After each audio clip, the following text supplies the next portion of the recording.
Hello.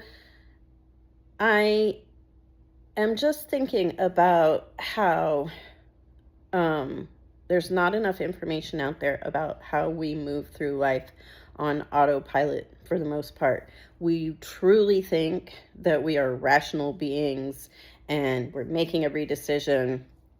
And I think we need to think that, but we are not those rational beings and we're not making every decision. We are moving through life using frameworks that were established very early in life and then refined throughout our early childhood, school age, and adolescent years, so that they hopefully made it through those developmental stages and we got to the place of critical thinking, although I will say it's not being well taught these days. But as adults, we enter into adulthood and we're like, yes, and now I'm responsible for me. And look at all my healthy behaviors that I do. I pay the bills and I go through the social motions at work and I get promotions and I succeed and I do all the adult things, have relationships, parent. But in the back of our minds, we're like, but there's so much more I could be doing and I'm such a failure. I see that all the time with my patients. All the shoulda, woulda, couldas are running our lives rather than us living in the space of how much we are doing. That's the culture. The culture sends that message. The society we've created is like, you can do it all, you can have it all, and that is just drilled into us from the earliest days. But it's not true. You can't do it all, you can't have it all. None of us are going to be trillionaires. That's just a freaking fluke that shouldn't be possible or legal. You only have so much cognitive energy. That is the secret that no one's sharing. I can't see the book right now. I think the woman's name is like Lisa Feldman Barrett, and she talks about this concept. She wrote another book about how emotions are made, but the core of this is that you only have this much cognitive energy, right, to spend throughout the day. And if you didn't sleep, it gets smaller. And if you don't eat well and you're a little bit anemic and blah, blah, blah, it gets smaller. And still the demands are like way bigger. So this is where, in my opinion, and it's a well-informed opinion based on my background in early childhood development, adult education, and neurodevelopment. So in my humble opinion, this is where a lot of anxiety, depression, ADHD, ADD behaviors come from. The constant information coming in from culture that we can do it all, get your shit together, concentrate. All you have to do is like make lists and be mindful. It's not true. And telling everyone that's the truth is making it worse. So I see patients and we set up these really tiny goals and have them practice it and have little successes.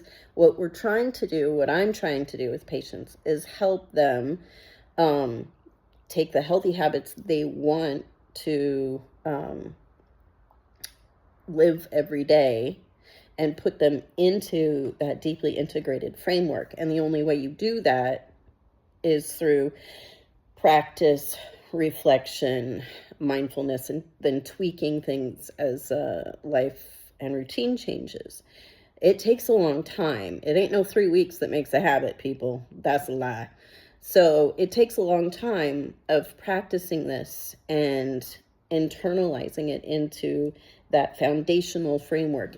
That's the only time, once that clicks and you can see the aha moments and they're so great, which is why I love working with patients. But until that clicks, when your routine gets upset, if you don't get enough sleep, if your kid gets sick and you're stressed about it, your ability to do this new healthy behavior disappears. You don't have the cognitive energy for it. So I guess what I'm saying is that's what this space is going to be about. That's what my website's about. That's what my work with patients is about. That's what I want to create in the bigger conversation, that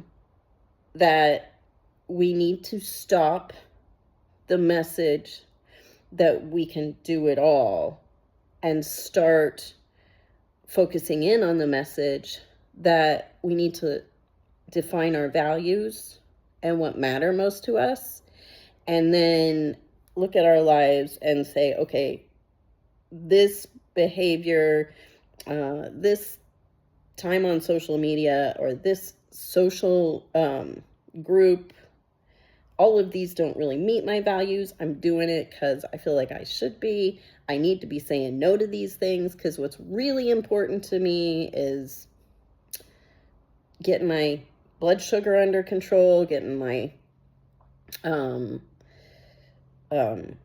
blood pressure under control, those kinds of things, lots of other things, mental health wise, so that we can actually do those things like take time to practice, set boundaries. So if you're interested in that kind of community and those kinds of discussions where you prioritize your values and yourself and start saying no to things that are sucking you dry, that's this space.